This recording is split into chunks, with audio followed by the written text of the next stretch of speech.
but I suppose that just remains to be seen.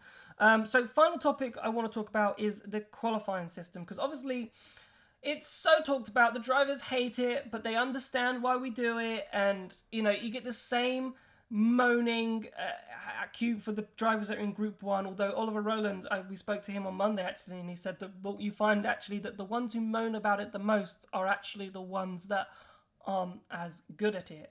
And dealing with the Group 1 pressures. But what I want to discuss, Jasmine, is obviously the qualifying system as it is. Is that the best one that we have? Jerome D'Ambrosio told us that he wanted like a one-shot qualifying system, very F1 2005, where the championship leader would go out first, do his lap, and then the second and third and fourth would go out. So it'd be one by one system. You get one lap, boom, that's your qualifying lap, and then whoever's at the back of the championship goes out last. So in theory, still gets the better of the track conditions to try and still mix it up. What do you think of our qualifying system? And if you were to change it, what would you change it to?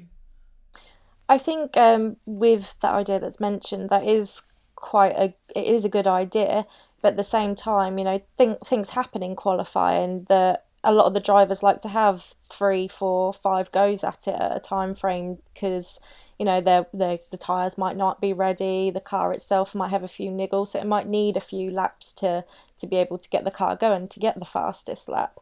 It is the way it is at the moment. As myself being a spectator, I do enjoy it. I do enjoy, it's kind of like Formula One, but it's not where you've got all the drivers then go out, then it goes down to the final six and they all shoot out.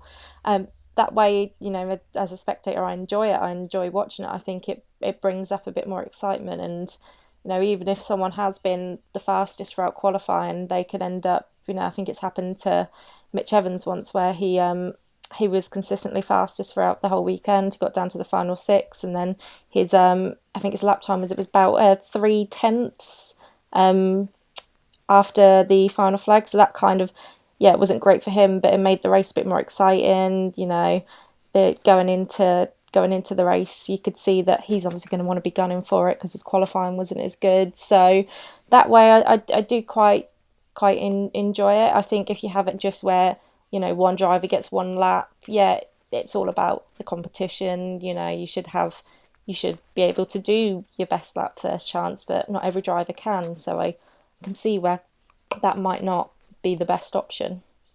Yeah, because Formula E, they obviously drivers say you just get that one lap, because obviously the first lap is warming up the car potentially, even if you choose to do it at 200, and then you get your 250 lap, and obviously the car's a completely different beast at 250 than it is at 200. So they said it's a really hard managing act to to get the car together. What do you think, Will? How do you assess the qualifying system? I'm a really big fan of it. Like Jasmine said, I think it brings a level of jeopardy and an intrigue to the qualifying, and it just creates slightly. It's a big part of the reason that Formula E racing is so exciting.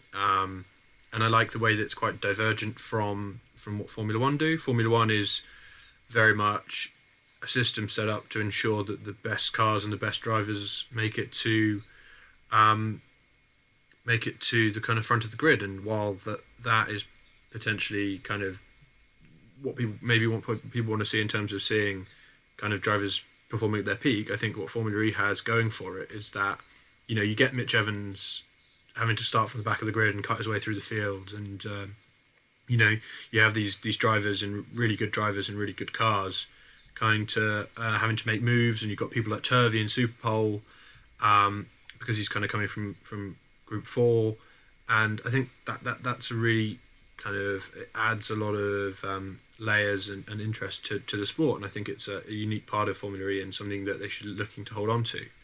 I think even with a one-shot qualifying system that D'Ambrosio proposed in your interview with him, there's still issues with track conditions. People going out. He said doing it in championship order. There's still going to be people complaining about track conditions. There's still going to be issues going on. So, the drivers don't like it, but it's consistent. If you're in the top six, you're in Group 1. And I think that's simple and understood and fair.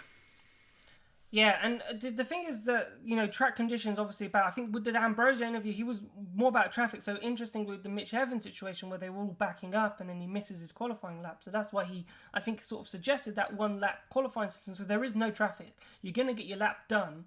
Okay, you're not going to miss out in that sense, but you can't complain about traffic, but you still have the worst track conditions. It was interesting because I've spoken to Alexander Sims recently as well, and he wasn't surprised about the track conditions because, in FP2, they do the fastest lap times of the weekend in FP2. The fastest lap times are not done in qualifying, but he just says the track activity that in that hour between practice 2 and qualifying is so mad in terms of you've got tons of i8 BMW i8 cars doing passenger rides. You might have the iPace trophies go out and they all run on different lines, so they all drag the dirt on. They all, even Sim said the i8 cars, they might drift around a corner just to make it a bit more exciting for the passengers, so that brings all the dust onto this racing line for a Formula E car. So he said simply because it's not a Formula E car going through the racing line, it just makes the track so dirty. So he said he wasn't surprised by how the conditions changed so drastically from FP2 to qualifying. But also I have to agree with the storylines. It does make those storylines our qualifying system. To Oliver Turvey getting into Superpole in Santiago, what a storyline. Mitch Evans missing out in Marrakesh because of that traffic and having to go through the field. And I even remember John-Eric Vernon Superpole in Marrakesh again, as Marrakesh seems to be like a big one for qualifying, missing out on Superpole because he didn't get out of the pit lane in time. It creates these storylines that grip the fans and the viewers, I suppose, to watch the race at 4 o'clock in a couple of hours' time. Because I suppose if it was the fastest man on pole every weekend in a normal qualifying system, which is just to find the fastest driver, maybe it wouldn't make the races as interesting as they are at this precise moment. So it is a battle. I suppose it's just widely debated because the drivers just moan about it all the time, and until you feel like a change is done, even if we have this season 3-4 years down the line, I still think the drivers are going to complain about it and say it's too hard and it's not fair and there's too much traffic and every excuse that they could give under the sun. I still think that would continue.